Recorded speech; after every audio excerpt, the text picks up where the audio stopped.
welcome everyone. I feel like everyone's really far away. If we had our old Monterey room set up, we could have been sitting in a circle, which would have been nice, but this is the room setup that we've got to work with. So I'm Wendy Askew. I'm your District 4 County Supervisor. My colleague Glenn Church is our District 2 County Supervisor.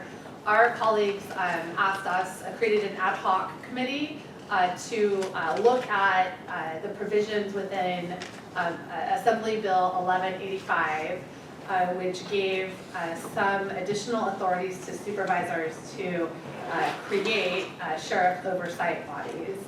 And so we've been sort of meeting with staff and trying to understand what is 1185, what are the needs that we're trying to address, what are the questions that we have, what are the problems that we're looking to solve for.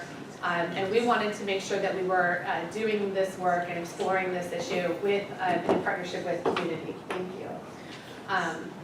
And so thank you for being here tonight. We're having, this will be our first in some number of community meetings. We wanted to start by sharing with the public the information that's been provided to us as a Board of Supervisors and an ad hoc committee. We wanted to solicit your feedback. This is, I'll just do a couple ground setting pieces here. This is an ad hoc committee meeting. This isn't a formal board meeting. So we will look for your voice, hearing your voices. But I do want to just, as background, you know, the community came to me last year at a time when our board was struggling with some really challenging situations in the sheriff's office. And the community looked to the Board of Supervisors to address and to fix some of those very challenging issues in the sheriff's office. As a Board of Supervisors, it became very clear and apparent to me that the independent authority of the sheriff and the separate duties and responsibilities of a Board of Supervisors made it very difficult for us to really do anything, to provide any oversight, even to compel information to be shared with us. So I spent a lot of time reading, government code, and the one code that I just want to start off, and we'll go into some more detail with County Council. But from the Board of Supervisors duties, Section 25303 of the Government Code speaks to the supervision of official conduct of officers, investigative and prosecutorial functions of sheriffs and district attorneys. It states the Board of Supervisors shall supervise the official conduct of all county officers and officers of all districts and other subdivisions of the county, particularly insofar as the functions and duties of such county officers and offices of all districts and subdivisions of the county relating to the assessing, collecting, safekeeping, management, or disbursement of public funds. It shall see that they faithfully perform their duties, direct prosecutions for delinquencies, and when necessary, require them to renew their official bond and make report and present their books and accounts for inspection. This section shall not be construed to affect the independent and constitutionally and statutorily designed investigative and prosecutorial functions of the sheriff and district attorney. The Board of Supervisors shall not obstruct the investigative functions of the sheriff of the county, nor shall it instruct the investigative and prosecutorial functions of the district attorney.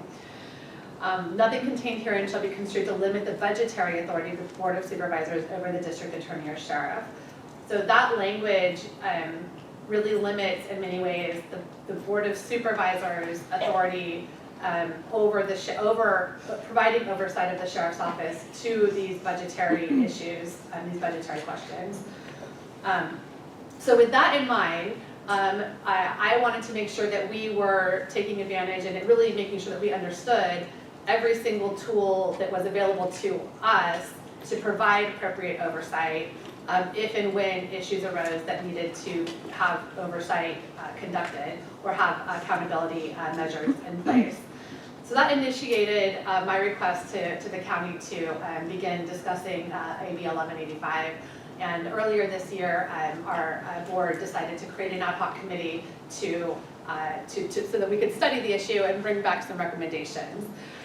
So with that as my initial introduction, I will pass the floor to my colleague Supervisor Church for any sort of initial comments, and then we will move into a presentation from county staff, we've invited the sheriff to be here as well to share some thoughts. And then we'll just sort of open the floor up and hope to hear from everyone who's here. We'll figure out how much time we have and make sure that we adjust so that we can hear from as many folks as possible.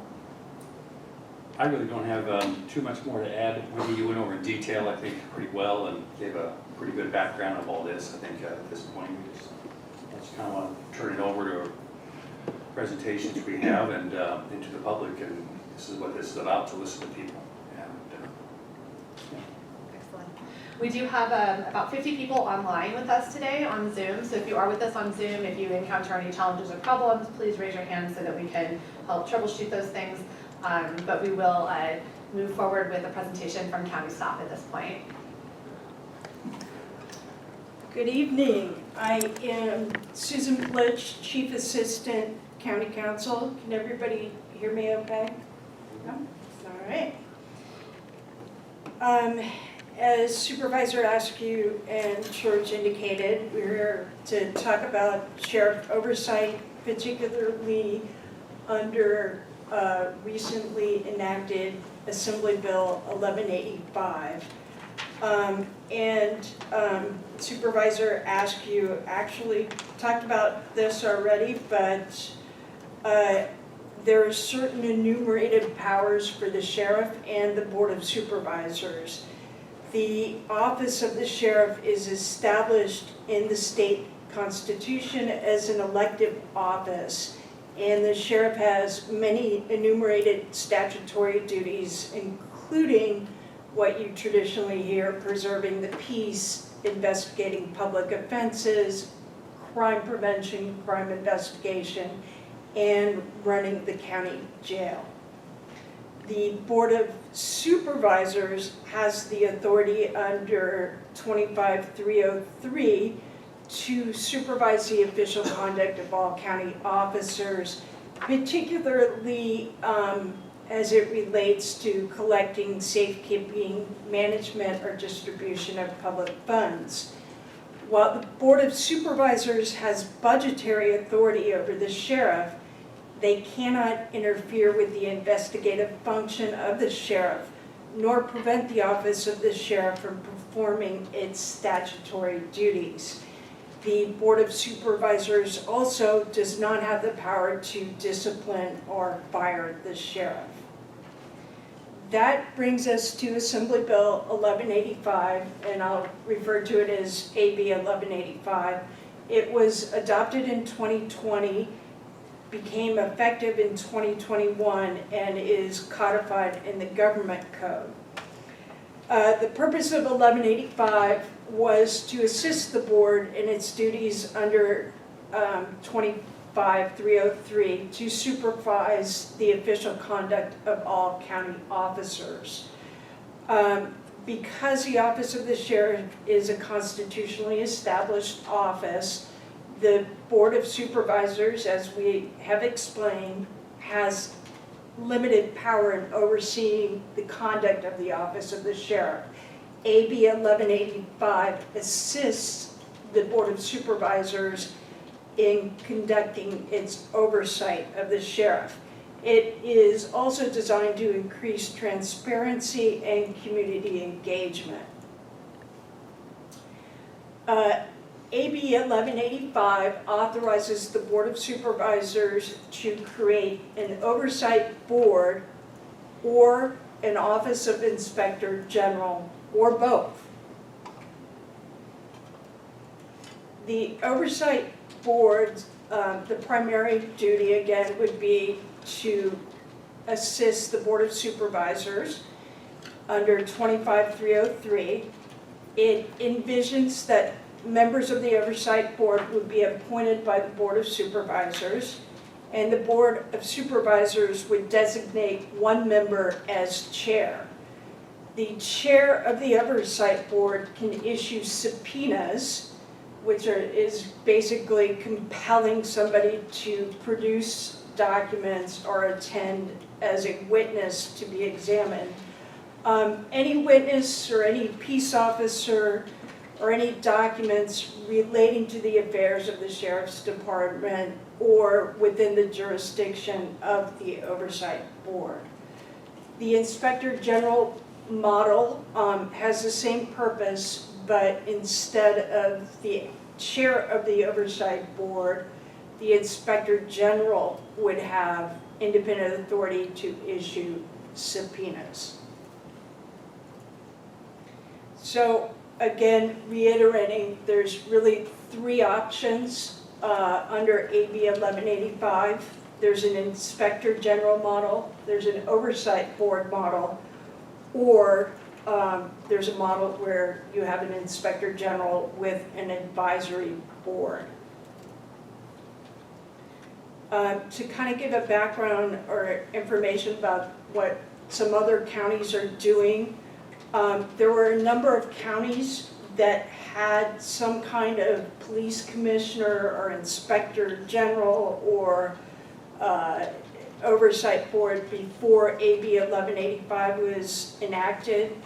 That includes Sacramento County, which had an inspector general, San Diego, which had a Citizens Law Enforcement Review Board, Orange County had an Office of Independent Review, Los Angeles County had an Office of Inspector General, along with Sonoma County and Santa Clara.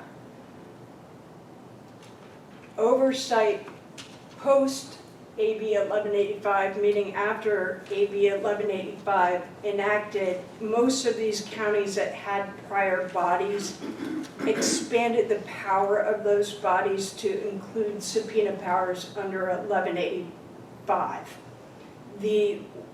So far, the one sole county who has actually created a body pursuant to AB 1185 is Santa Cruz County, who in just this year established the Office of the Inspector General.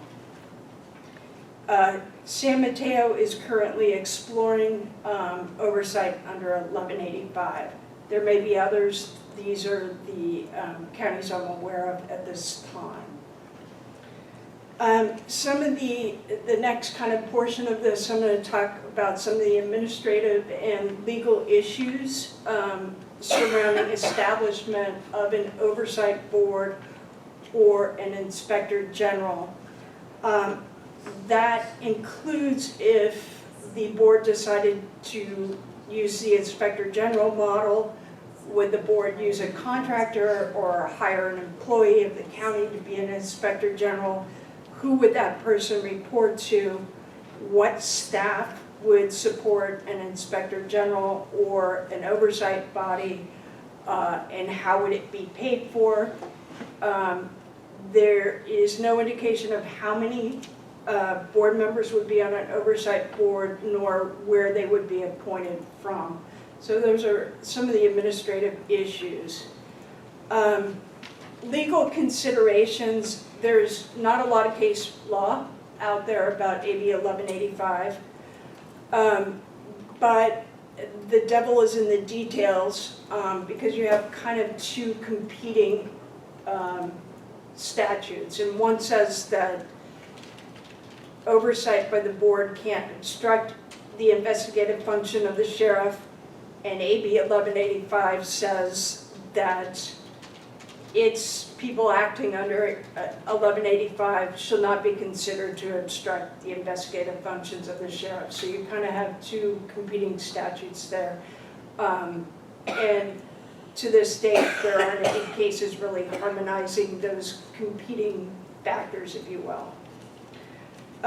Other legal considerations are there may be a meet and confer requirement under the Public Employment Relations Board because traditionally oversight bodies or inspector generals might investigate something that may end up being used as discipline against a peace officer. The peace officer Bill of Rights may be impacted, and the PERB has already actually ruled that there's a meet and confer requirement with unions before the Board of Supervisors would adopt one of these oversight bodies. The Peace Officer Bill of Rights provides protections concerning the disclosure of peace officer personnel records, and also provides certain representation requirements when a peace officer is being investigated. So all of these things kind of abut the actions of an oversight board or an inspector general. There's also issues potentially if there's, say there's an officer involved shooting and there's an active criminal investigation, whether if at the same time an oversight board wanted to investigate it, how that would interplay with the DA's authority to investigate and interview witnesses to the shooting. Finally, there are privacy right issues with some of the reports, particularly when you're looking at in-custody deaths. There is necessarily mental health and medical information that might be in the reports. So finally, before I stop talking, I wanted to talk about some of the existing sheriff oversight that is already in place. I think most people know about the Hernandez class action, which involves oversight of medical, mental health, safety and security, ADA, and dental at the jail. This is a federal lawsuit, and federal appointed monitors are monitoring conditions at the jail and making recommendations on policies and procedures and practices. The BSCC provides an annual inspection of the jail. There's also annual reporting required by the sheriff to the United States Department of Justice on all civil rights lawsuits.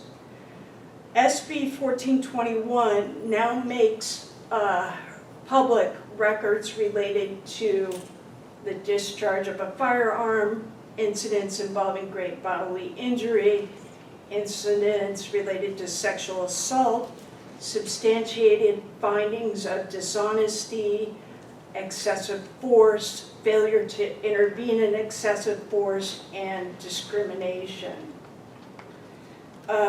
There's also a military equipment policy which talks about what kind of equipment can be used by the sheriff's office.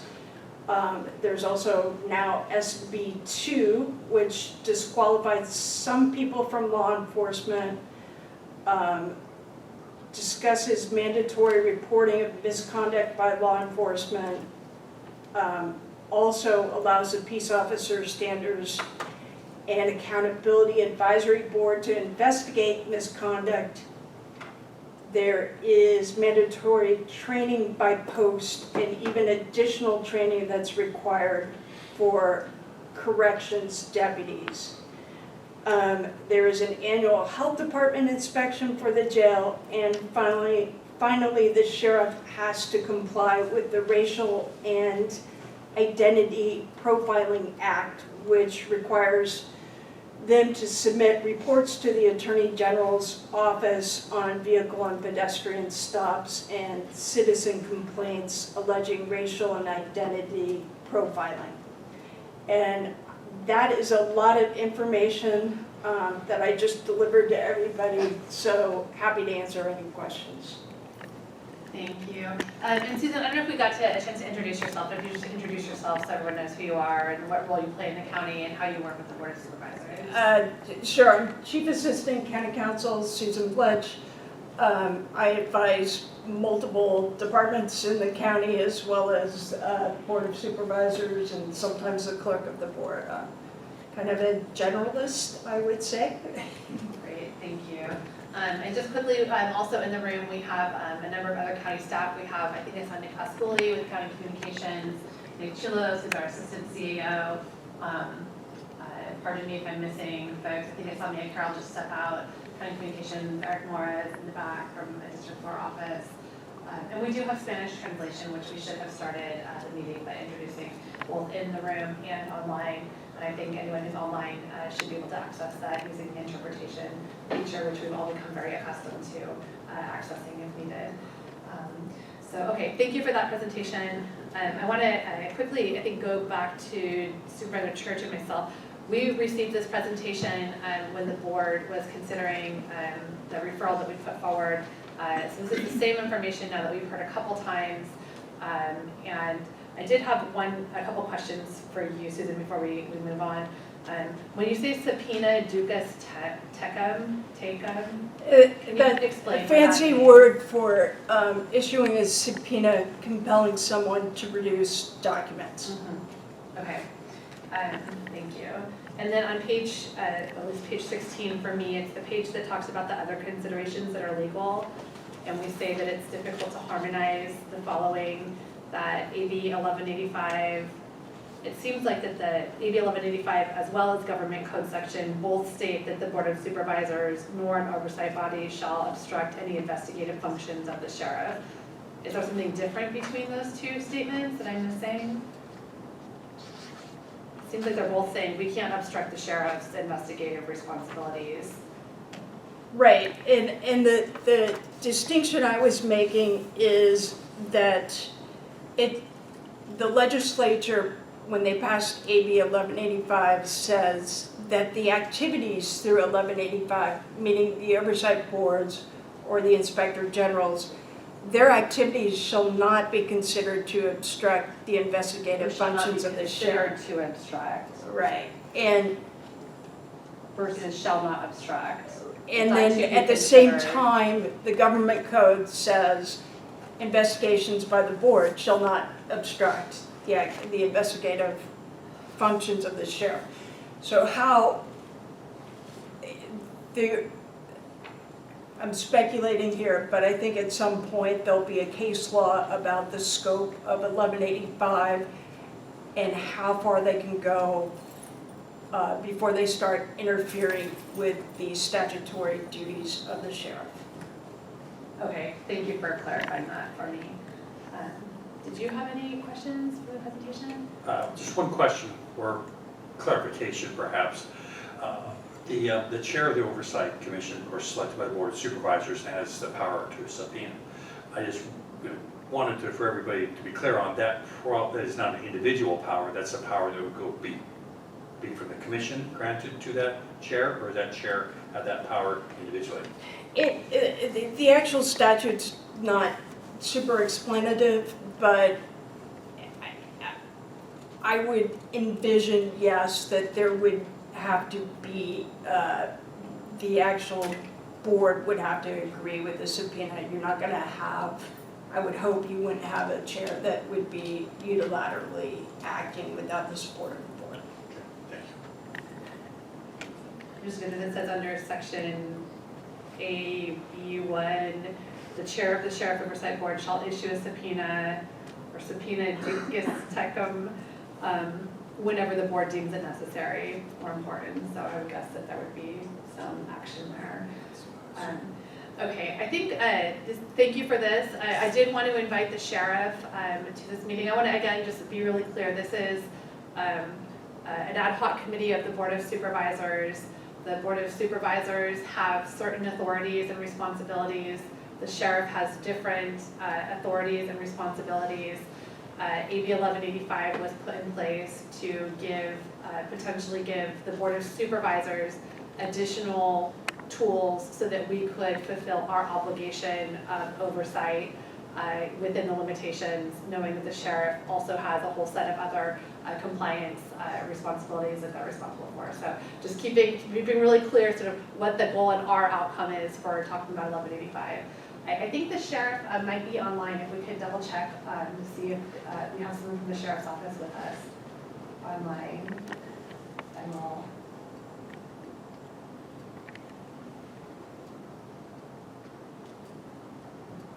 do we know who is planning to represent the sheriff's office today? It's our understanding that Sheriff Nieto was going to be present either in the room or on Zoom, Okay. but we haven't heard anything today about that. Okay. And I'm just scrolling through.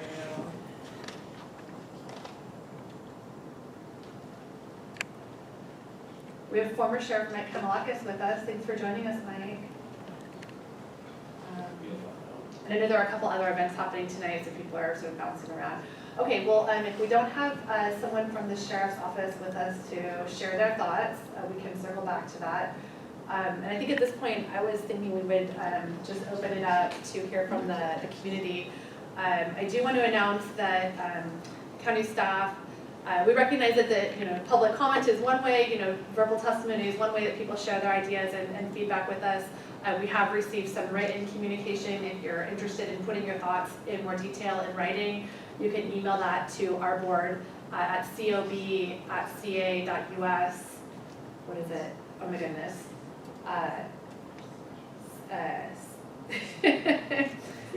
What's our email address? It's cob@co.monterey.ca.us. Sorry, there we go. Thank you.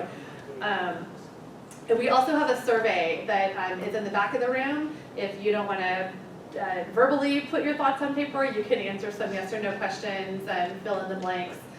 We really are interested in hearing from the community more about what you think in oversight, like what are the issues that we need to be solving for. I know what issues I was looking to solve for when I brought this forward.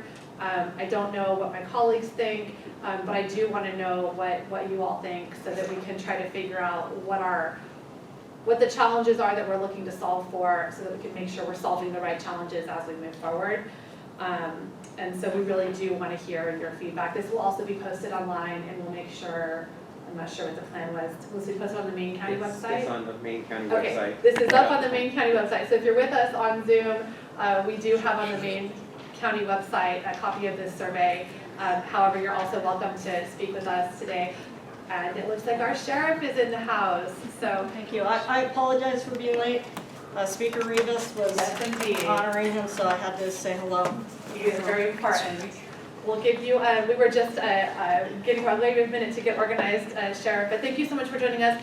We just had our county council sort of review some of the information that they shared at our board meeting. Supervisor Church and I had some questions. We wanted to be really clear that 1185 is a tool for the Board of Supervisors in terms of providing our required oversight authority, but that the Sheriff's Office also has a number of other tools and things that you're doing to make sure that there's accountability and transparency. So we wanted to give you a chance to share a little bit about what is in place and then what you might see a benefit or how 1185 could help us work more closely with the Sheriff's Office. So we'll pass the floor to you. Thank you. And I was actually here to listen, Supervisor Askew, but thank you for the invitation. And I can say that I support transparency. And depending on how something's structured, I do support oversight. I've had it before, I'm not afraid of it. But there are a lot of cost oversights, and I said that during my campaign also, that you have to look at different models and how you do it. And are there models in place? And do you go with an inspector general model? Do you go with a combined model? Do you go with a commission model? In fact, I recommended some professional audit groups that have done this in other cities. What I'd like to remind everybody, though, and the people that are in the audience and both listening, is that one size does not fit all when you're talking about transparency. And I know the prior administration had a lot of issues that there was a huge demand from the public, I think, to say what's going on with the Sheriff's Office. And I share that sentiment. That's why I ran for sheriff. But what I can say to the public, and some things I can release, some things I can't because of how the laws are structured, is that we have zero tolerance for misconduct. We're taking everything as a complaint if it comes in as a complaint. We will be at some point providing those reports onto our website so the public knows. We can't go into specifics, but we can be very generalist on what we can provide for the public so they can know what's coming in, what's sustained, what's not sustained, and the deposition or the dispositions on those complaints. So that's one thing that's a big change. The other thing is that we're accessible to the board of supervisors and to the media. And so we have not turned down any media requests. There's some things we can't answer, they understand that. But we talk to them, good, bad, indifferent. We're talking to them, same as the Board of Supervisors, the requests that are coming in for you. If we can release the information, we are giving it to you folks, and we're opening up the books. I know I've met with County Council about more reports that we can put onto our website so the public is aware of what's happening in our Sheriff's Department. And we're going to be looking at reports like use of force, the things that you read about in the papers. I'm really happy to say that just last week, the Bureau of Corrections does an audit every year on your Sheriff's Department, and It is about your certification for your county jail. This is specifically for the county jail. Last year, unbeknownst to the community, the sheriff's office failed it, and I don't think anybody knew, but I didn't know about it until we were going into it and saying they failed last year. I'm very proud to say that we passed the certification process this year, the audit, and it's going to be noted. We'll release the report, what we can to the public, as soon as we can. Hopefully all of it. There might be some we have to take out because there's safety concerns that we can't release all our procedures because of safety for our deputies and for the people that we house.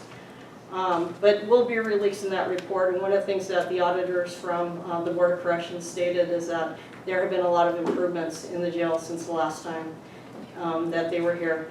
In addition to that, the Hernandez settlement, that's had a lot of people know about the Hernandez settlement, but one of the things County Council did request that we take a look at, where are we at with our agency on the things that we have to meet baseline, or we have to follow this law or this rule. And so we have a bunch of action items that we're looking at the Sheriff's Office in order to get to that baseline so we can become the best Sheriff's Department in our county. And so as the reports come along, because we're audited by a lot of different people, we're releasing that stuff. And I look forward to working with the Board of Supervisors as we move forward. And like I told you, if you want to come look at our budget book, our books are open to you that we can legally open, and we'll always go through County Council and say, can we give that to you? We haven't said no yet. So that's kind of where we're at with the sheriffs. I was here more to listen than to actually give comments. Great, well, we're really glad to have you and appreciate your feedback and appreciate the openness and transparency that you are continuing to work to bring to the Sheriff's Office. I've said this before, and I think we've talked about, trust is essential to safety. You can't have public safety without public trust in our law enforcement partners.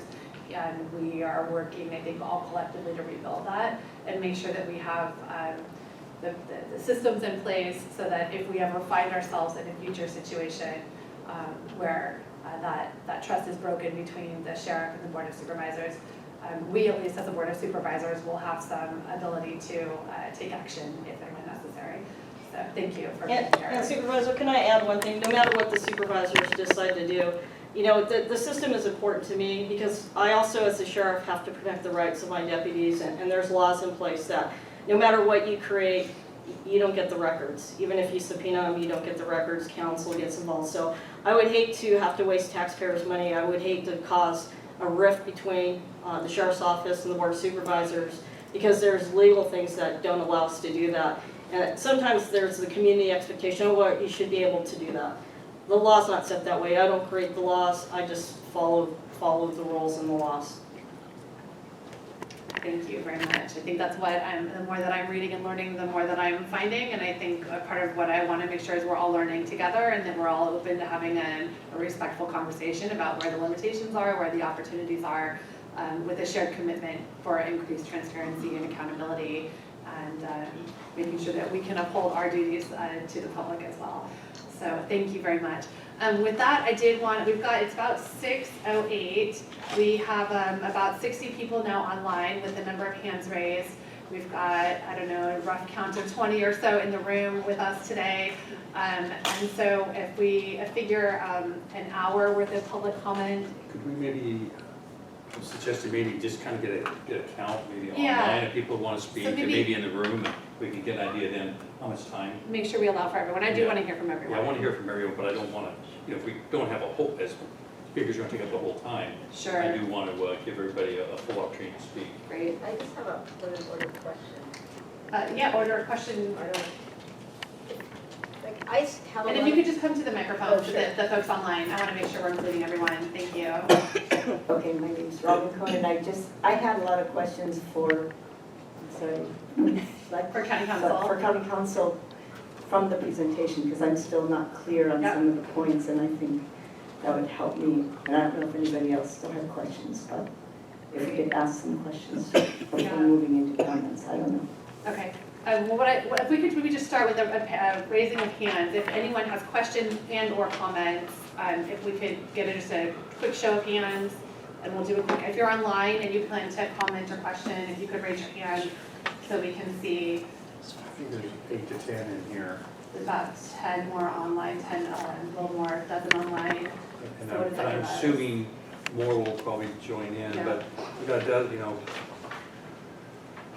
2 minutes going 48, we could probably give some response, but, maybe we should hold it to a couple minutes, roughly, if possible. Okay, so maybe we'll I'll figure, lose 2 minutes. lose 2 minutes, we're not gonna cut anyone off, but if you could, and let's ask questions and comments. I think for all of us, we're not expecting to have outcomes at this point. I think Glenn and I are really just, we're looking to hear what your questions are, hear what your comments are, hear what your general feedback and thoughts for us are, what problems are we looking to solve, what are the concerns that may exist, what are the opportunities that you see in front of us, and then we will take all of this feedback, answer what we can tonight, take the rest of it back, This is the beginning. sit down We'll and be back. talk and figure out where we, what we can do to consolidate and move forward. And communications, Nick. Yes, Supervisor, if people fill out the surveys here, they're given to me before they leave, that'd be great. They don't have to fill them out, Okay. if they choose to, just get them to me. Okay, great.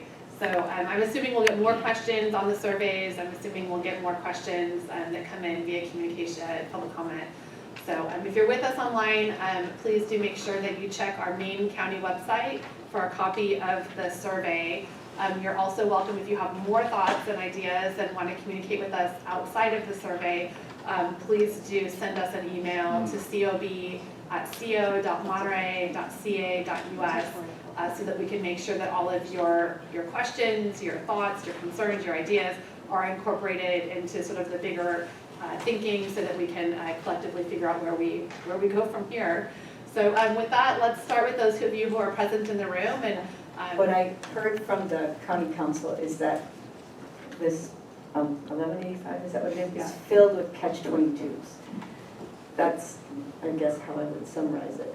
So there's an invitation and then immediate limitations, and I feel like I don't really understand in the best case what the opportunities are that this bill really presents. I know what I would like, but it sounds like also from the sheriff, the message is it can't do too much.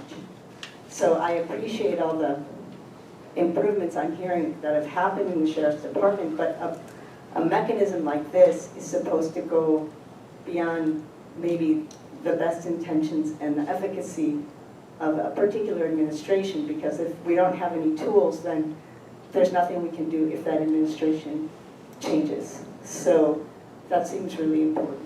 I don't understand what is the Peace Officer Bill of Rights. Who gave that Bill of Rights? Is that the state constitution? Is that something from the county?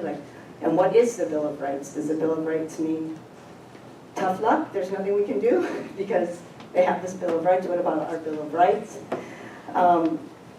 So, I would like to see a really robust mechanism, and I'd really like to understand if all that is being said, that it's already not really an option because of all these catch-22s.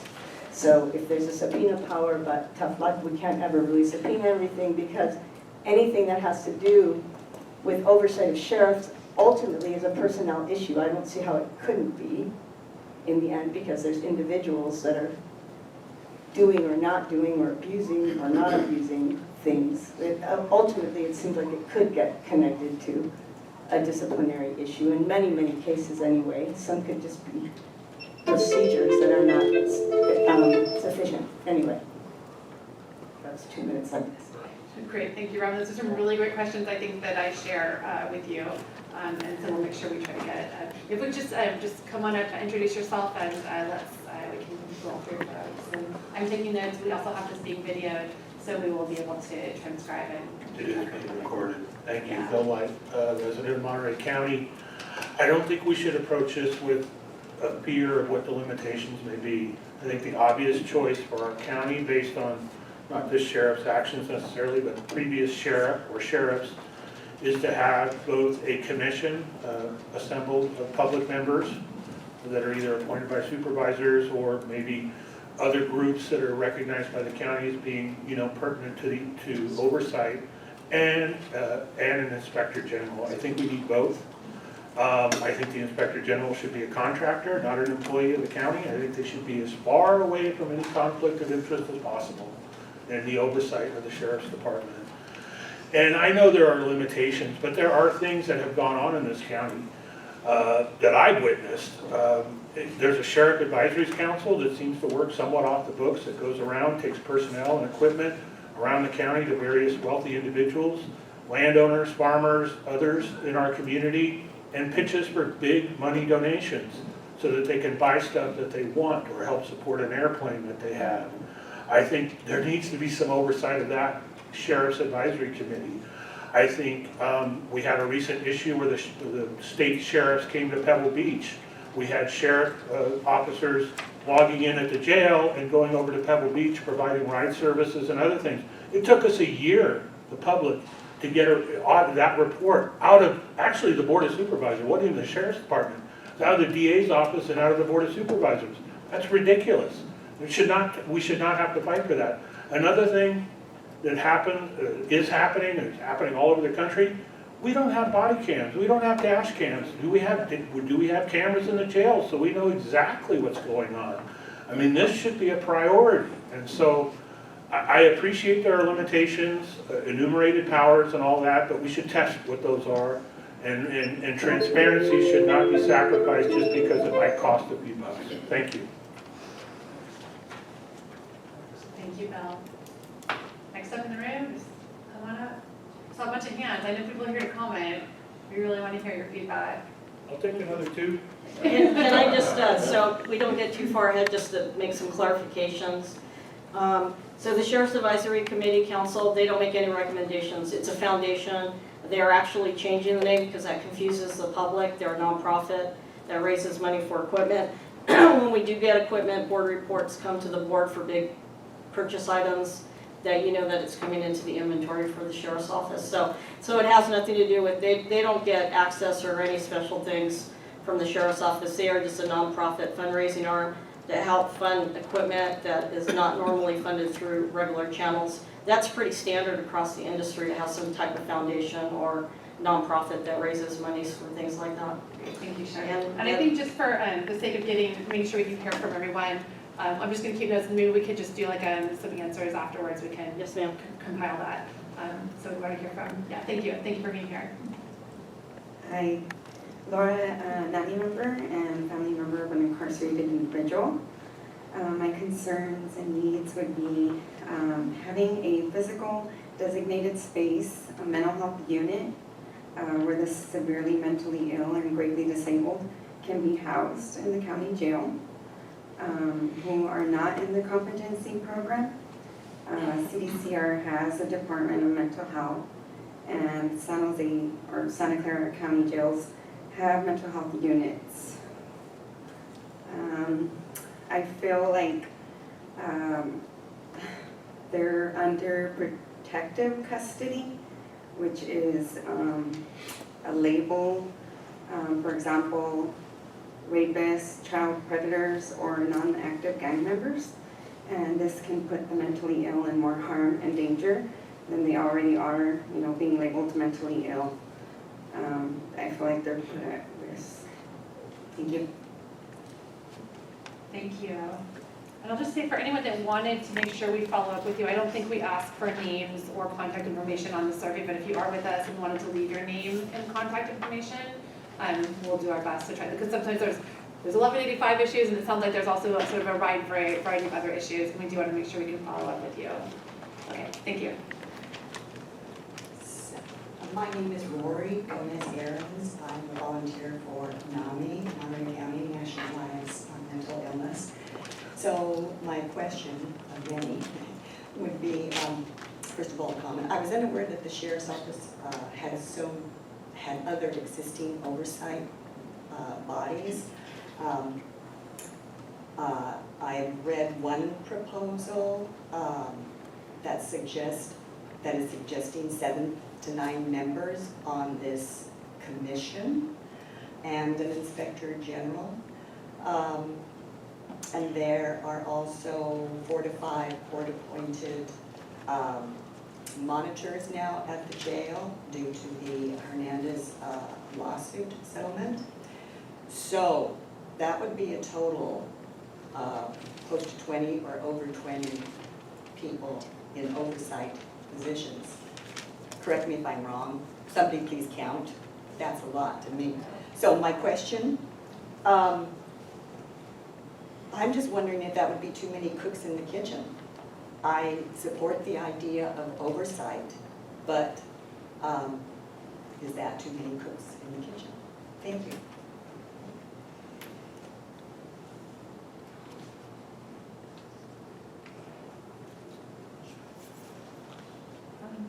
Is there anyone else in the room here for public comment? Yeah, come on up. Thank you. Hi, my name is Annabelle Chavez. My husband was killed at Monterey County Jail last year. They keep talking about the budget and how they're short, but you know, these lawsuits, 7 people have died, 4 people in the last 3 months. And then I believe 2 were taken in the emergency room. There was another one on July 4th. He was taken in on to Natividad Medical Center on the 29th. The jail released him the day before he died.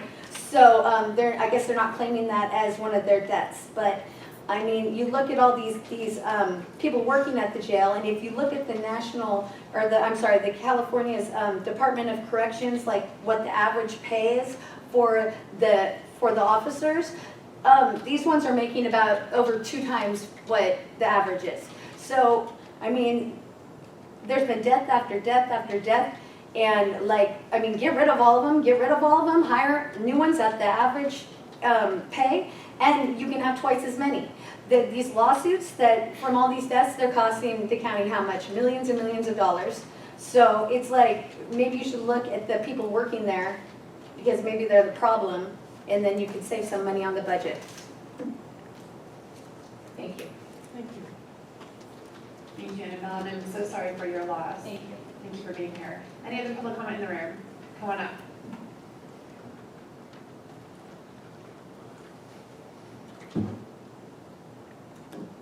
I'm Marianne Gawain, and I want to acknowledge that I spoke to Ms. Chavez before the hearing, and I'm just really humbled to be here in the presence of her loss, and I care deeply about these things, but I'm not personally affected, so I speak with humility.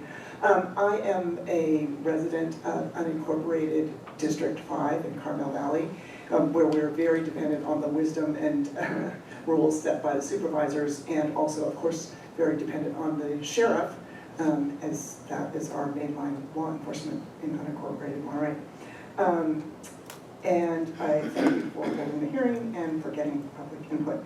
As I understand it, our sheriff would like to institute best practices in her department where her allocation of resources is constrained by the urgent need to address and resolve problems covered in the Hernandez settlement. And I know that these problems occurred prior to her taking office. Today, the citizens of Monterey County are truly paying a tax imposed on us by the sins and errors of the past. We see this in other areas of public policy in this country. The Board of Supervisors needs to support the Sheriff's Department so we can have a humane jail in our county and get the settlement behind us and free up resources to build a more effective and trusted law enforcement system. At the same time, the opportunity to establish sheriff oversight is a legacy moment for this Board of Supervisors. Had such a system been in place earlier, we would likely not have gotten into the mess that led to the Hernandez settlement and likely could have avoided other scandals. Effective law enforcement depends on the sheriff's leadership and training of officers, but also on a solid measure of trust and cooperation between our community and the law enforcement authorities. Citizen oversight is foundational to this trust. I understand that you have a lot to juggle in the budget, but a budget is expression of priorities, and I look to the supervisors to allocate funds to express priority we place on trustworthy law enforcement, and that one includes effective corrective mechanisms that stem problems as they emerge, rather than allowing them to impose suffering and financial penalties in the future. Thank you. Thank you. And it looks like maybe you were reading, but if you wouldn't mind submitting that to us as well so that we can make sure we've got it all accurate, that'd be great. Is there anyone else in the room for public comment?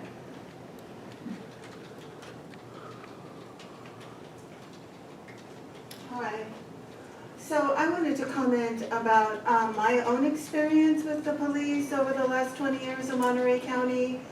There have been a couple of times when I have called the police because I needed intervention, and they treated me like I was the perpetrator on the perpetrator.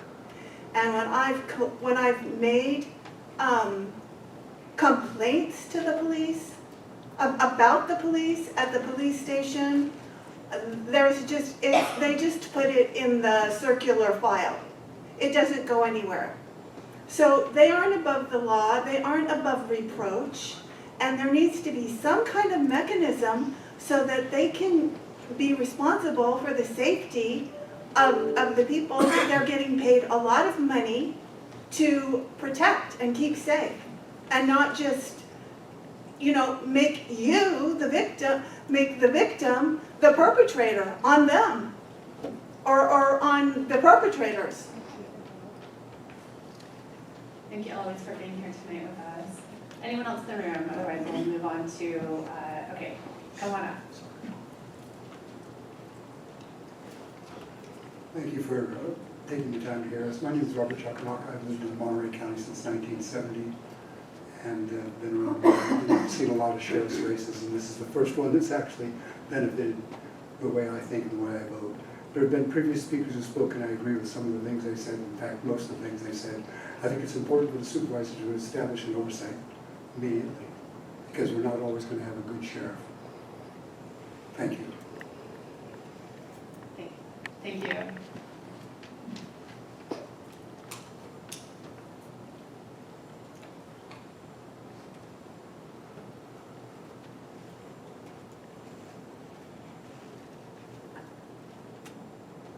My name is Gail Smith. I appreciate what this last woman said in that when you call the sheriff, they don't respond in any way that's normal.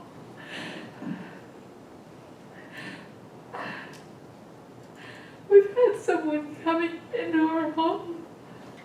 I live in Las Palmas Ranch, and I've been harassed by my neighbor. And when I talk to the sheriff, they just don't do anything, and they do treat you like you're the bad person. Now, I have someone coming into my house, and I've had a number of things taken. And I want some kind of reasonable response to it. A lot of what's going on seems very crazy, and I, at this point, seem pretty crazy. I am at this point. And I want someone to... I went to the Board of Supervisors finally and talked to them.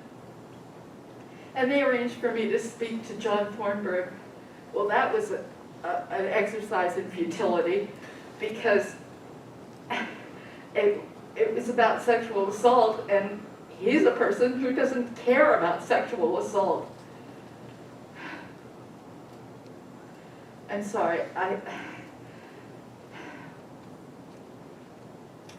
I want someone to take my complaint seriously. I want reports made, and I want an investigation. Thank you. Sorry. No need to apologize. We appreciate you being here. And if we could make sure we have your information, we do have a new sheriff and a new administration, and I think looking at the sheriff trust that someone will follow up with you, but let's make sure we've got your information before you leave today. Thank you. Anyone else in the room for public comment? Otherwise, we'll go online to Zoom. All right.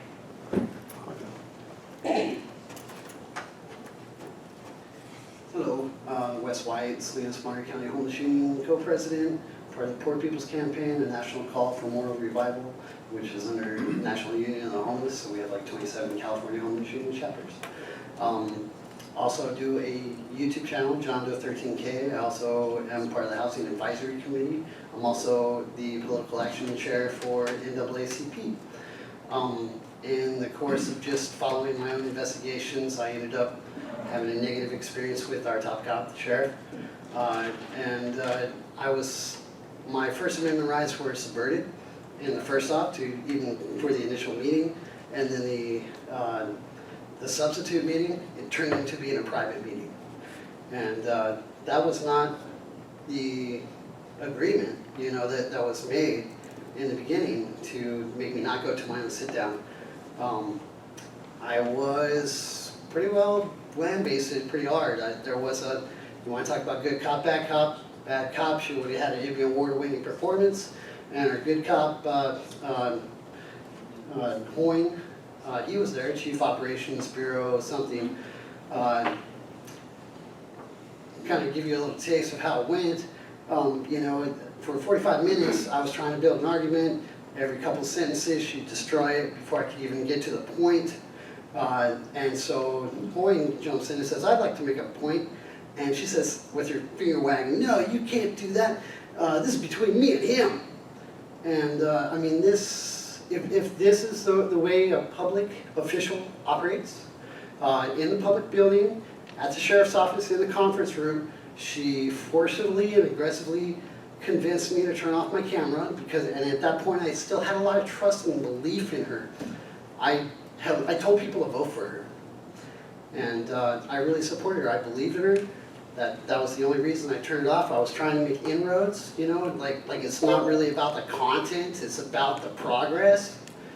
And everything was shot down. I mentioned this and that. No, that was before my time. That had nothing to do with me. The Marina Coastal parking lot. Well, they're good. I'm glad they're gone. They were disgusting. They deserve to go. What about them getting ticketed and towed? I'm glad they're gone. She'd eat her young, dude. I'm scared to death of her. She traumatized me hardcore. And I'm trembling now just thinking about it. Okay, so, and this is our top cop, dude. I thought we were getting a different batch. I thought we were getting a new hand. But it's more the same, little Latina lesbian lady, you want to be a bigger KKK than the KKK, she's over. And that's not fair, dude. She's dangerous. I don't think she deserves a badge. I don't ever want to talk to her in private again. I need to have a camera around me my whole life now. I feel like I need a witness every single time. And this is the kind of trauma that everybody else is talking about too. Thank you, Wes. Thank you.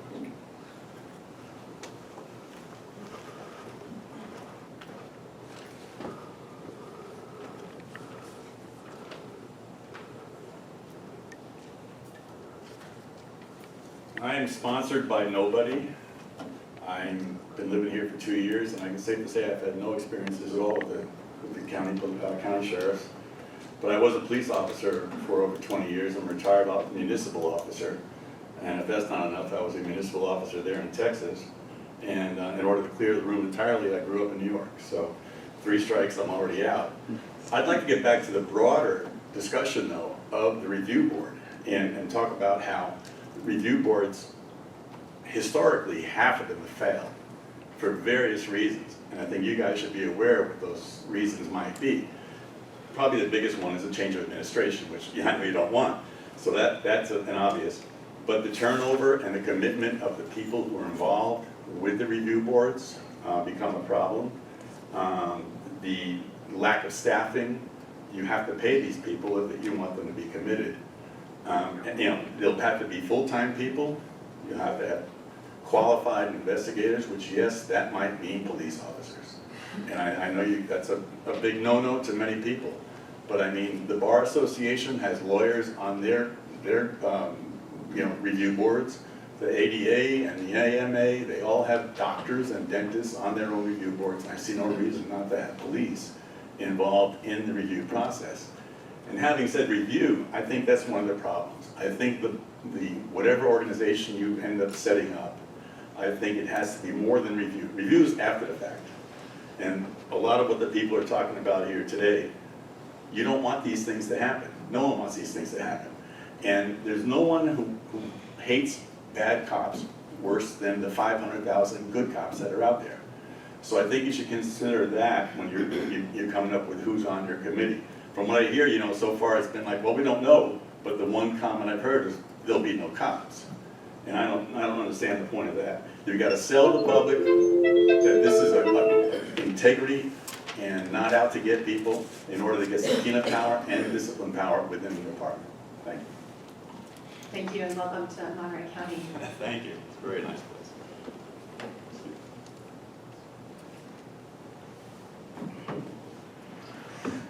So good evening, supervisors. My name is Chris Barrera, president of LULAC 2055. We are here today to discuss the possibility of a sheriff oversight board. We have been through many years of having a sheriff who has been able to do what he pleases with no oversight or discipline. We as citizens of Monterey County have had to endure many embarrassing situations from our previous sheriff, such as criminal negligence resulting in many deaths in our jail, the sheriff being censured, and substantiated sexual, racial, and retaliation harassment violations, just to mention a few.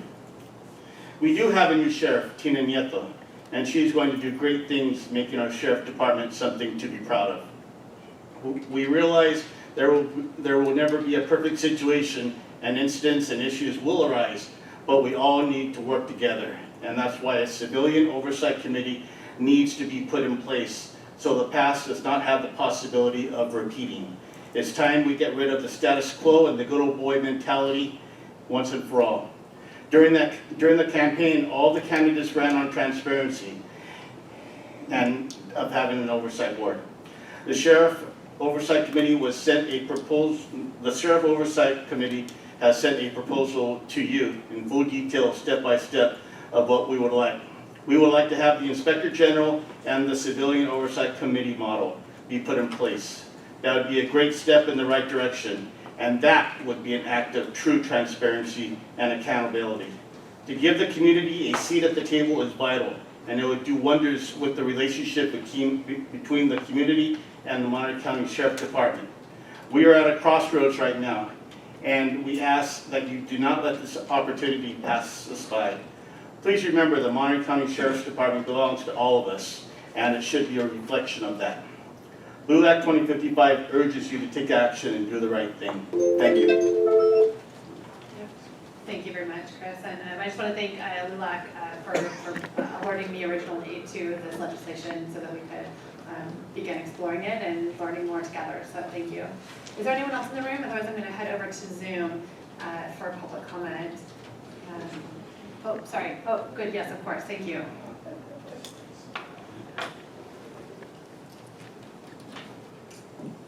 Good evening. This is a good meeting. We need to have this. The community needs to hear what you have to say, what our sheriff has to say, and how can we work together. A little background, I am a fourth generation criminal justice professional in my family. My great-grandfather, my father, my two older brothers, and myself. We primarily worked in the areas of re-entry and mental health, always feeling that the criminal justice system is broken. I worked 40 years in the system, from juvenile to federal probation, county, sheriff's departments in Santa Clara County, and here locally. I'm in agreement that we need oversight. I was a little concerned hearing that there might not be teeth in that, and we need to really look at that. Because if we don't have teeth, then what the heck are we doing here? It's just ongoing conversations, reports of people being upset, and also things continue to happen. I want to be supportive of our sheriff's department, our law enforcement departments, but we need to have a process.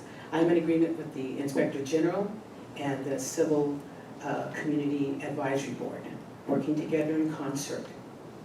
I want you to have teeth in case we need to look at other areas that we don't even know might even happen. Another point I was listening to earlier, there's so many committees already, so many groups that are already overseen and a part. I heard 20. What did that produce? What will one more produce unless it has teeth? I'm in agreement as well that the past two administrations I'm a professor, they get a D, D minus even. We need better. I'd like to give this sheriff a chance to do that and be that, and respect people, their rights, and let us all work together to make that happen for the greater good. What do we have to lose? Our community. So as a professional in the field, I'd like to see us all work together. Thank you. Thank you very much. All right, final call for in-chamber comments, questions, feedback. We do have, for anyone who's not comfortable standing up and speaking, we do have copies of the flyer in the back of the room, and we really do want to hear your feedback. And if you have specific questions and want to leave your contact information, if you're comfortable, we will do our best to follow up as well. And I've got a page full of notes already, but let's move on over to Zoom. We have about a dozen hands raised. I'll call for names. And I think our clerk of the meeting will have to unmute people. Is that, okay. So we're going to start with, I'm just going to go in the order that they're on my screen. We're going to start with Lynn Hamilton, and then we move along to Howard, followed by Chexie. Lynn, thanks for joining us. Okay. Yes, my name is Lynn Hamilton, and I do believe that we need oversight. I think a future discussion, I think you're planning some more public meetings, and I'd really like to get more of a handle on the pros and cons of the different models, the IG alone versus the mixed model, the IG and the commission, or just the commission. Just the pros and cons on the different models of oversight. Also, wondering how the current complaint system works and how it can be made more accessible, safe, and neutral. Thank you. Thank you, Lynn. And we've got next up Howard, and then Chexie, followed by Joe.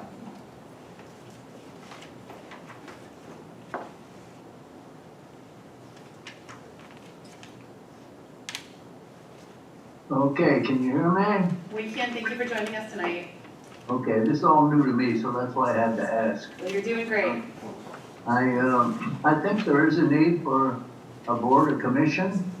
I don't know about the combination, and I don't know about having just the one person to be the overseer. I like to have a board with different people and different viewpoints. But what I'm wondering is, this also look into when the sheriff's department is given misinformation.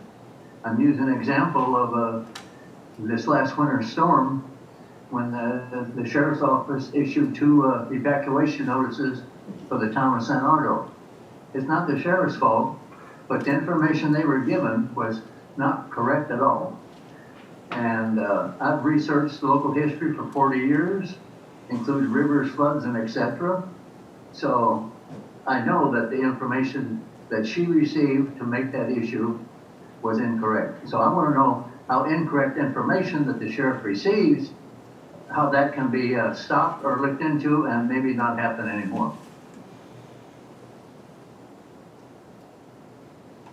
Great, you did great, Howard. Thanks for joining us tonight, and thank you for your comments. There are a number of duties that the sheriff office has responsibility for. Evacuation orders are one. Next up, we'll go to Chexie, and then Joe, followed by Bernie. So Chexie, you're up.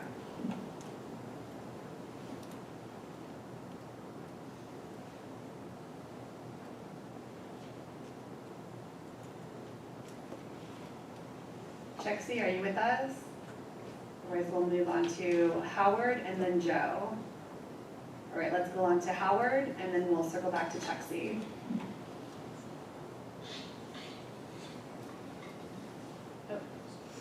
Did we get Howard already? All right. We'll go, okay, Joe, you're up. We'll go Joe and then Chexie.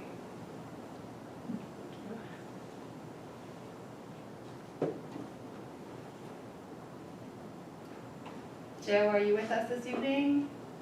We've got you lined up for public comment next. Yes, hi, thank Okay, you, perfect. Madam Chair. I'm Joe Livernoise. I'm the president of the board of the Monterey County affiliate of the National Alliance on Mental Illness. I'm sorry I'm unable to be there with you today. The Monterey County Board believes this issue is extremely important to those of us who have had experiences with law enforcement over the years. On July 24th, the nominee board drafted a full statement regarding sheriff's oversight. I've submitted the entire statement by email, but I would like to make the following abridged statement on behalf of the nominee board here today. The Monterey County Board of Directors endorses all efforts that guarantee public oversight over law enforcement in Monterey County, including the Sheriff's Office. While it is early in the process, NAMI is keeping an open mind about any oversight initiative the Board of Supervisors ultimately proposes. In any case, we will expect that any oversight scenario of the department specifically mandates reviews of policies and incidents involving the department's interaction with people living with mental health conditions, both on the streets and in jail. NAMI Monterey County is primarily concerned about health and safety issues at the Monterey County Jail. A lack of transparency about practices and responses to crisis situations at the jail has aroused public concerns for many years. Those concerns were validated with the Hernandez settlement mandates. NAMI is especially concerned about the medical and psychiatric treatment provided by the medical contractor at the jail. NAMI Monterey County believes that the review standards for any Citizens Oversight Commission must include review of treatment of the good citizens who are caught in the criminal justice web because of their mental health conditions. And thank you very much for your time. Thank you for your comments, Joe. All right, next up we have, let's see here, Bernie, followed by Leslie, then Martin. We'll give you permission to unmute, but you'll have to hit the unmute button on your side. So we've got Bernie, then Leslie, then Martin. Hi, good evening, Supervisor Askew and Church, and the residents of Monterey County, and those who are listening. Bernie Gomez with Milpa. I am in full support of the Inspector General's office alongside a Civilian Oversight Commission, right? I think we as MIPA have been advocating for years now, right? Around accountability and transparency around this office and department. We know the past administration's,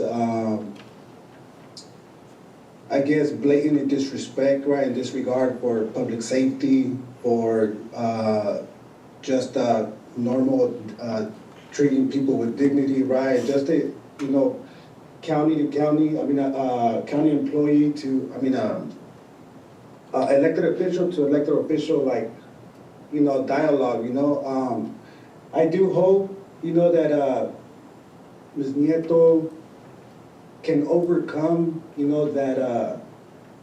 that wall created, that green wall, as they call it, right, that the Sheriff's Office has created to protect themselves, right? That she's able to really think of, go above and beyond the status quo, and that might be hard, because a sheriff will always be a sheriff, a cop will always be a cop. Those policies constrain people's best intentions. So, and I want to read something from the Voices, right, an article, real quick, just it says, in a recent interview, Nieto told Voices that she is no longer backing the idea of a citizens panel, largely because of cost. And basically the cost would be 1% of the budget, which roughly turns out to be 1.5 million, right? In another part of the article it says, especially when you're looking at fixing a whole system, right? And I want to say, there is a contradiction there, but she's right. This in order to see improvements in the county, in this county specifically, right, there will be the county will need to show faith and show force in the way it's going to fund this new department. Other organizations, other counties have been hamstringing this process by using very to limited funding, right? Paying for people's time.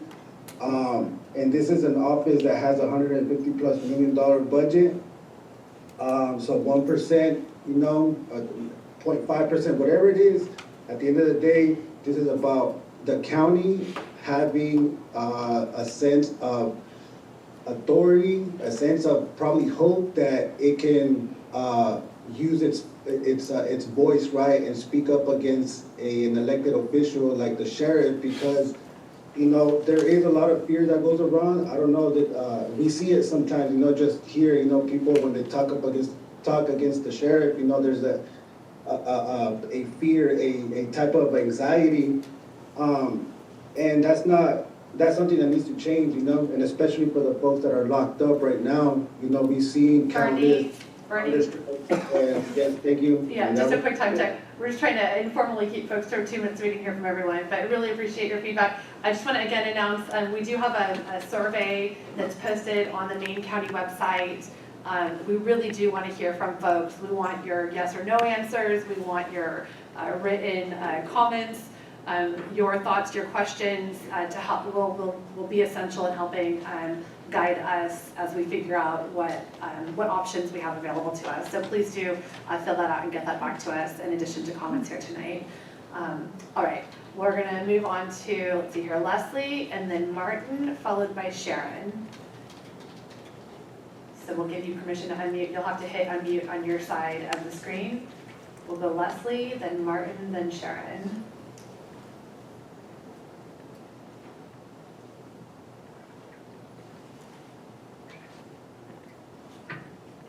Looks like we need to give Leslie permission to unmute, same for Martin and Sharon.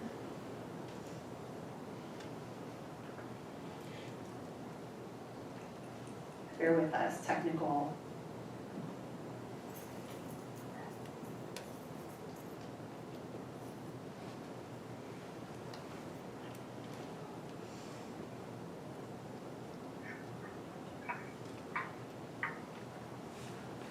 Who do we have controlling our audio right now? Alex, no. Is it Alex? Okay, downstairs. Okay, so maybe, Alex, if you could give me host capability, I can help keep our guests unmuted when necessary. We may have lost a connection. Okay, while we wait to get that solved, I think I see on the other side of here, we've got Jane. Are you able and ready to comment, Jane? I can see I can get you unmuted here. We're a little out of order. All right, we've got Jane, and are you able to unmute? Yes, I am. Thank you. We'll give Jane you Parker. a little time while we solve for the others. Okay, thank you. Great, thank you. Thanks so much for holding this meeting. It's really informative. I did miss most of Susan Blitch's presentation, but I wonder, so I have a question that can be answered at the end.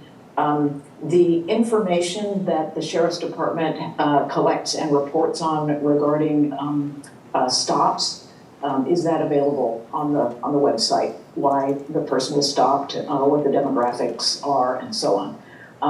And then I will weigh in on the question of the Oversight Commission, et cetera. I do think having a commission is valuable. Part of why is, to check to make sure that the training and everything that the deputies are required to get is actually working and being implemented in the community. Also, I think the Oversight Commission has the ability to support Sheriff Nieto and her efforts to change the culture in the department, and that's something that she's a very competent person, but no one can do that kind of work alone, so I think this might help. I think having the commission be made up of multiple public seats that are designated, many of which I think should be designated for different parts of the community, organizations or status, versus saying, we think this person knows a lot and therefore should be on it, sort of let it have there be representatives from, say, LULAC or and from mental health, maybe an inmate viewpoint, homelessness, et cetera. So I think that will be really valuable, plus an inspector general. Also, I think it'll be really important to have clear guidelines for how issues that surface get resolved.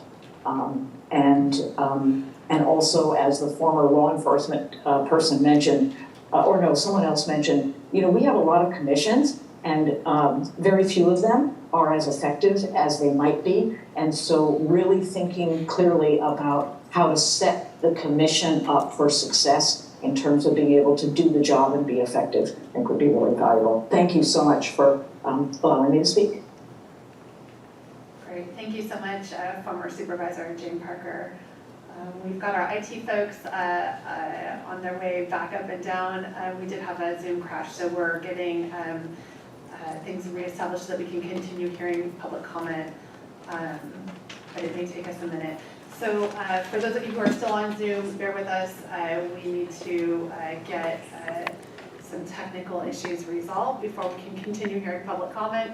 But it's about 7 o'clock. We talked about going until 7:30. Do we want to? Yeah, so we'll do any other final comments in the audience if anyone else didn't get a chance to share your thoughts with us. I will just again make the announcement that we do have okay, here we go. We do have should you want to announce this and I'll get this up and running.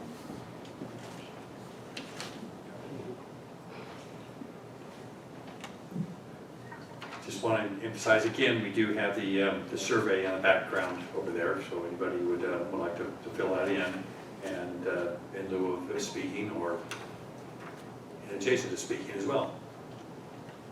All right, thank you. And it's also posted on the website.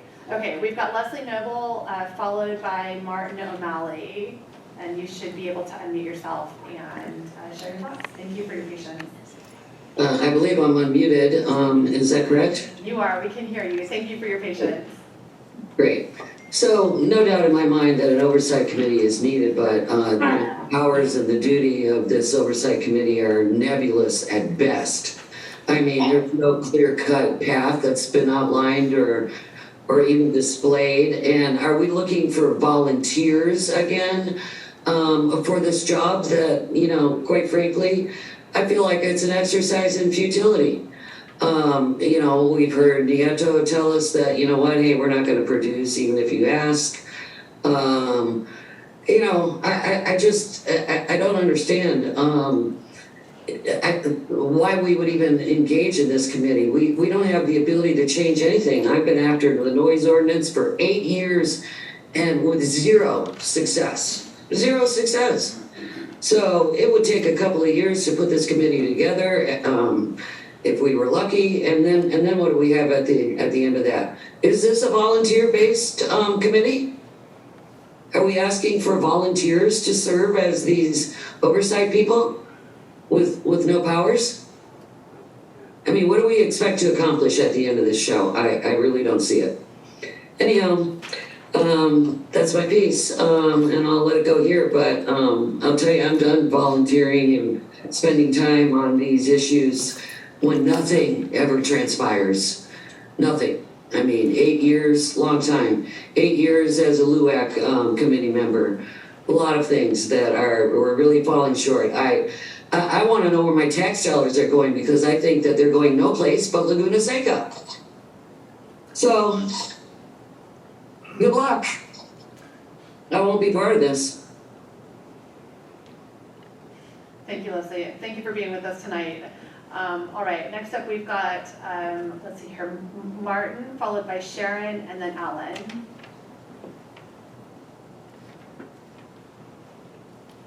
Martin, you'll have to press unmute on your side.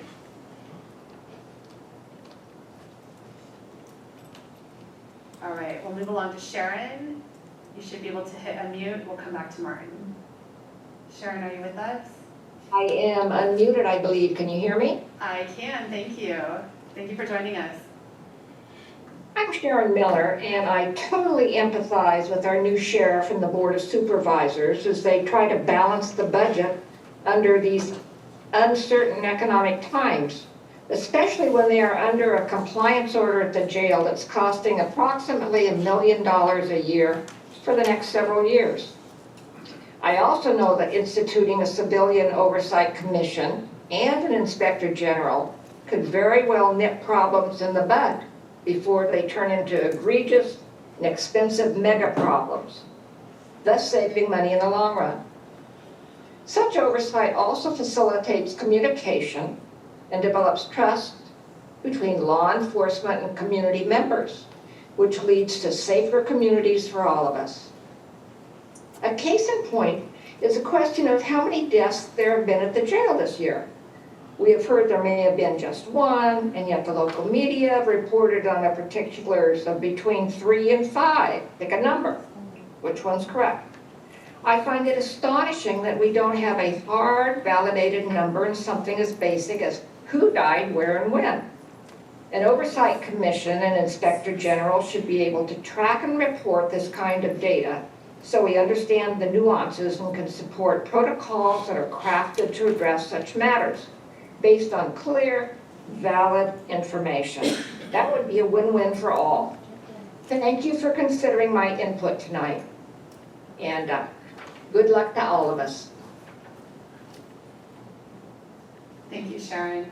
All right, we'll go back over to Martin. If you're with us, Martin, otherwise we'll move on to Alan. All right, Alan, you're up. Yeah, thank you. My name's Alan Hoffa, Monterey council member and candidate for District 5 Supervisor. I would urge the Board of Supervisors to give serious consideration to the input of citizens groups, including the NAACP, ACLU, League of Women Voters, LULAC, MILPA, NAMI, and others. These organizations have long histories in Monterey County, and their concerns with respect to transparency and oversight are extremely important. Please find a way to have both an Inspector General to provide professional guidance and service to the committee, as well as public commissioners to ensure that the work of the commission is accountable to the public and responds to public concerns. The commission gives credibility to the work of the Inspector General, and the Inspector General gives investigative expertise to the work of the commission. It needs appropriate funding to do the necessary work. What that funding is open to discussion, and you as a board need to discern what proper funding shall be. I understand the sheriff's concern about her budget not being impacted, but it's also important to understand this commission and its function is important to the community. Above all, whether you go with an Inspector General, a commission, or both, it must be independent. Lacking true independence, it cannot satisfy your responsibility as a county board to provide oversight, nor will it satisfy the public's interest in community oversight. As Mary Ann Gawain earlier noted, if we had had an independent Citizens Oversight Commission in the past, we might not have made the mistakes we did that led to the Hernandez settlement. In the long run, good oversight will save money and lead to better public safety outcomes. Thank you. Thank you, Alan, for being with us tonight and for your comments. Next up, we've got Regina, followed by Aram. Hi, can you hear me? We can. Thank you so much for joining us, Regina. All right, wonderful. Thank you so much for having me speak, and thank you for hosting this. I wish I could be there in person, but I'm competing with another event that I'm at a listening session for, so I stepped out to just provide my public comment quickly. I would like to see an oversight committee made up of civil rights organizations in Monterey County, people that have lived experiences, organizations such as the Village Project, which is a mental health, culturally congruent, affirming mental health provider. I can't tell you how many days that we get calls from the jail around the current conditions of the jail right now, and the Hernandez lawsuit is not being followed according to the complaints that we're getting. The NAACP used to have a complaint form there, and that is no longer being made available to the inmates.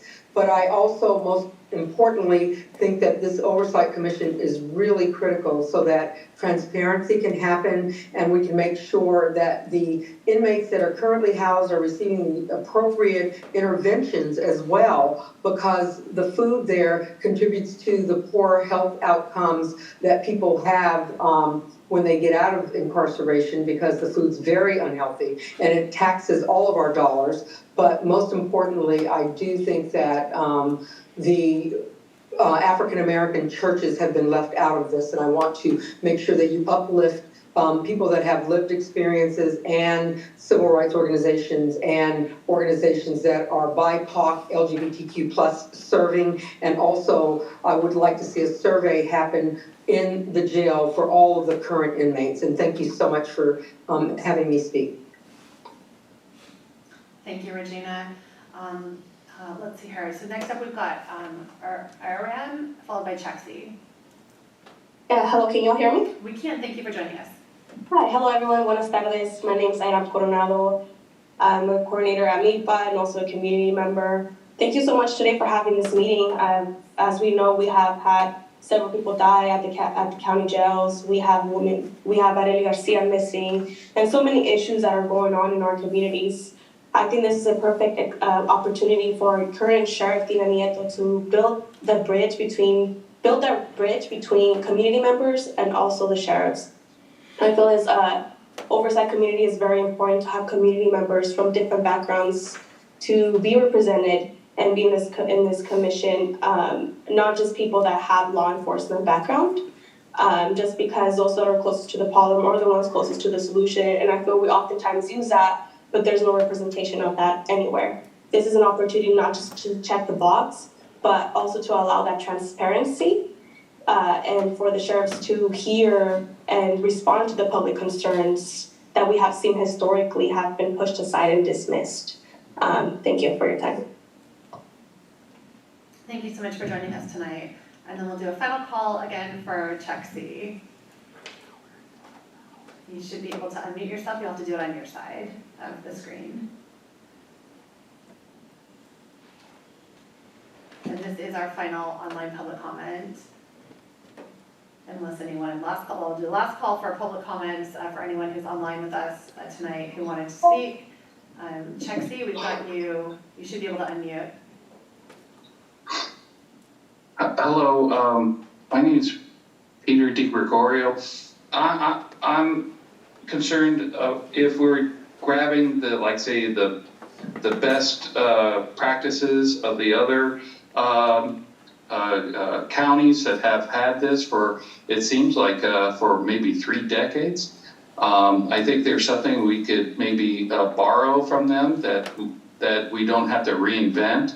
And then also, I would like to make more transparent of the hiring practices and the training that are given to our sheriffs to be part of the transparency that is brought to this board. So it's clear to not only to the board, but also to the public of how people become sheriffs of Monterey County.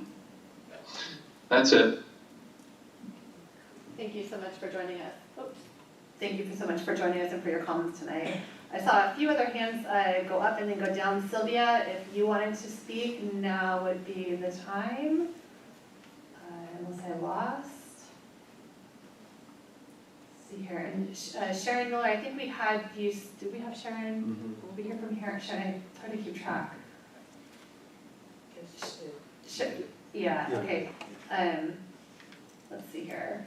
Gonna scroll down real quick. So this is last call for public comment, feedback as for verbal testimony, although we will continue to collect written comments, written surveys, so that we can sit back down again as Supervisor Church and I kind of take all this information, take all these questions, take all this feedback, take another look at the government code sections to figure out what options we have, what those pros and cons may be, and convene, I think, maybe another listening session. I do want to again mention we have a survey that's posted online on the main county website, so please do share that with others, help us collect feedback from folks. if you wanted to fill it out at home or here. If, you don't have to leave your personal information on it, but if you did have specific questions and you wanted to write in your name and contact information so that we can follow up, we will try to do so. Due date? I don't see it on here. We don't have a hard and fast due date at this point. I think at this point, we're just trying to, we don't have a preconceived idea of where we end from here. We're just really trying to open up the conversation and start doing our research so that we can figure out what questions we have to convene with our staff. I do want to just thank everyone for your public testimony today. Your questions were really good. The feedback was really good.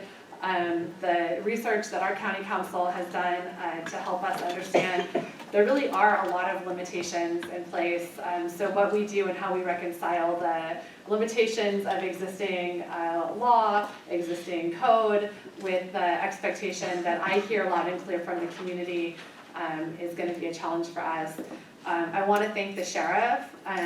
It's hard sometimes to sit and listen to constructive or unconstructive feedback about the work that you're doing. You've walked into a very challenging department, I think, as we all know, and I just want to commend you for being so open to having this conversation with us, knowing that there are a number of challenging things that you're trying to wrap your arms around.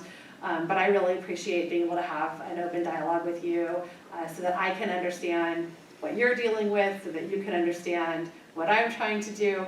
I just want to thank you for being here tonight and listening. A lot of the questions that we heard, I think, were directed to the sheriff, so we'll go back and transcribe what we heard, sit down with the sheriff and do our best to get some information back out to folks that answer those questions. I think the sheriff has a lot of additional information that could be shared in response to questions that were posed tonight. I also just want to acknowledge that democracy is messy sometimes. We have a system that serves us. There's 5 elected supervisors. We have a very specific set of duties and responsibilities as articulated in government code. The sheriff is independently elected. We all work together. The sheriff has a set of duties and responsibilities that are articulated in government code as well. And so collectively, we're all doing our best to be of service.